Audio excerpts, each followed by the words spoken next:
আজকে আপনাদের শোনাবো রাজা ও তার তিন কন্যার একটি ছোট্ট একটি গল্প। অনেক অনেক দিন আগের কথা।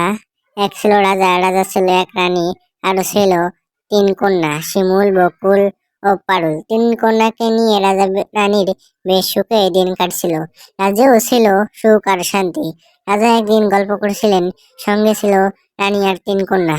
রাজা তার কন্যাদের জিজ্ঞেস করলেন এক সহজ প্রশ্ন, কে তাকে কিরকম ভালোবাসে। বড় কন্যা শিমুল সে জবাব দিল, প্রথমে বলল, বাবা আমি তোমাকে চিনির মতো ভালোবাসি। রাজা একটু মুচকি হাসলেন। মেজ কন্যা বকুল বলল, বাবা আমি তোমাকে মিষ্টির মতো ভালোবাসি। রাজার মুখে আবার দেখা গেল হাসির রেখা। ছোট্ট কন্যা পারুল বলল, বাবা আমি তোমাকে নুনের মতো ভালোবাসি।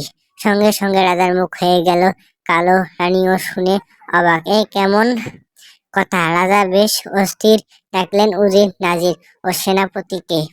হুকুম দিলেন, ছোট্ট কন্যা পারুলকে বনবাসে দাও, তাকে গভীর জঙ্গলে ফেলে দিয়ে এসো। রাজার হুকুম বলে কথা না মেনে উপায় নেই। পরদিন পারুলকে পাঠানো হলো বনবাসে। গভীর অনন্ত জন, পানি নেই, পারুল একা বসে আছে। এমন সময় কয়েকজন পরী এলো। পরীরা বলল, এই বনে তুমি একা কেন? পারুল সব ঘটনা খুলে বলল। পারুলের দুঃখের কথা পরীরা বুঝতে পারলো।